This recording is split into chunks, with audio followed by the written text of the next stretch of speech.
All right, today we're diving headfirst into a brutal, centuries-long war for supremacy in South India.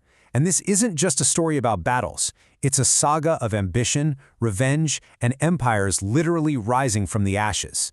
So our story kicks off with the real head-scratcher. For about 300 years, from the 3rd to the 6th century, the history of South India kinda goes dark. The big powers of the time, the Cheras, Cholas, and Pandyas, were all knocked over by a group called the KALACHURIS. And the thing is, we know next to nothing about them. But then, poof, just as mysteriously as they showed up, the KALACHURIS vanished from history around the 6th century. And you know what that means, right? A massive power vacuum. So the million-dollar question is, who's going to step up and claim the prize? Right. So the fall of the KALACHURIS wasn't just an ending. It was the explosive start of a whole new chapter. It lit the fuse for an incredible era of competition, giving rise to new dynasties that would completely redefine the South. Now, historians have a fancy name for this period, the Kalabra Interregnum. But really, all that means is that someone hit a giant pause button on the normal flow of history. The key takeaway here is that when it ended, it was like a total reset. The old rules were gone. Everything, and I mean everything, was up for grabs. So what you have is this fractured political map, just total chaos. And out of that mess, two major players start to rise from the Tamil-speaking heartland. They're ready to fight for it all, setting the stage for a 300-year grudge match. Okay, so who are these new contenders? Let's meet the two main dynasties who clawed their way out of the chaos, the Pallavas and the Pandyas. In one corner, you've got the Pallavas, based in their capital of Kanchipuram, founded by a king named Simhavishnu. And in the other corner, the Pandyas of Madurai, a city famous for its ancient literary scene, brought back to power by their king, Kadungan.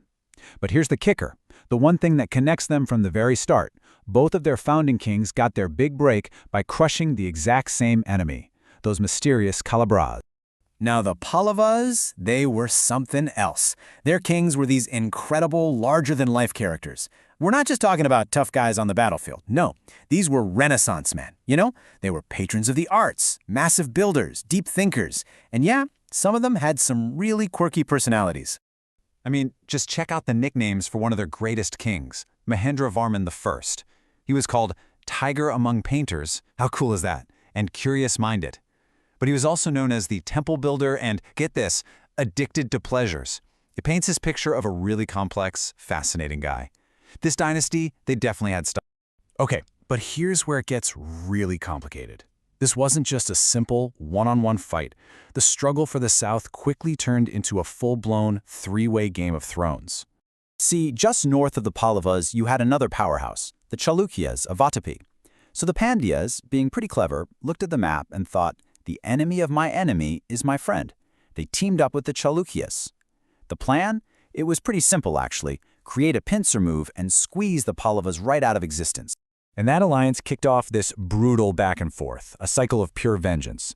First, the Chalukyan king, Pulakeshin II, gets a big win over the Pallava king Mahendravarman. But Mahendravarman's son, Narasimhavarman, he was not about to let that slide.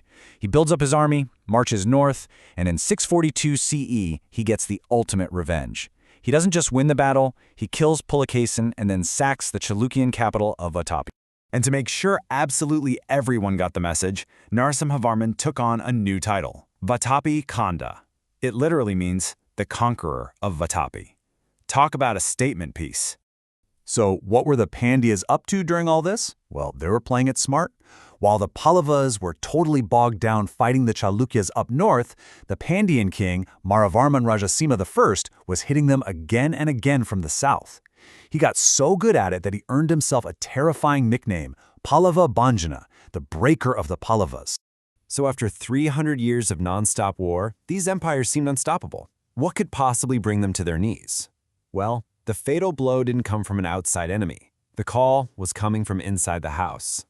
Yeah, both of these mighty empires basically ate themselves from the inside out.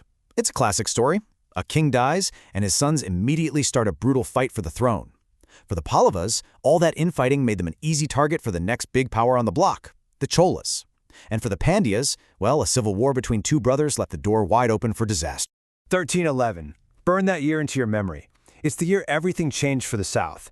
Because in 1311, while the two Pandyan brothers, Veera and Sundara, were at each other's throats, a massive army from the Delhi Sultanate came pouring down from the north. The Pandyan kingdom, totally split by civil war and led by General Malik Kafur, just shattered. They were too busy fighting themselves to fight a real enemy. Okay, so their endings were pretty brutal, but it would be a huge mistake to only remember them for the wars. Their legacy is so much bigger than that. These guys were master builders, brilliant organizers, and they completely shaped the future of the region. The Pallavas, for example, were geniuses at organization. They built this super efficient system for running their kingdom. Think of it like a pyramid, with clear levels of command from the top all the way down to the local villages. This made sure everything ran smoothly. Taxes got paid, laws were enforced. It was so good, in fact, that the kingdoms that came after them basically just copied their playbook. And all that good organization, it fueled incredible wealth. We're talking huge irrigation projects that made the land super fertile. Picture the port of Mahabalipuram, just buzzing with activity, ships coming and going from as far away as Rome and China. And the Pandyas, they had a monopoly on one of the world's hottest luxury items, pearls. We're talking the best pearls in the world. So yeah, they were both rolling in it. So when you put it all together, what you have is this epic 300-year saga. It was all defined by this rivalry, this constant clash. But their ambition, their need to one-up each other, didn't just lead to war. It fueled some of the most amazing innovations in art, in building, and in how to run a kingdom. And just like before, in history, one empire's fall is another's opportunity. The collapse of the Pallavas and Pandyas created that familiar old power vacuum, and who stepped out of the shadows to fill it? The next great southern empire, the mighty Cholas. Which leaves us with a really big what if, doesn't it? These weren't empires that were conquered by a stronger enemy. They basically self-destructed. They tore themselves apart, and it really makes you wonder, if they hadn't been so consumed by their own internal conflicts, how different would the history of India look today?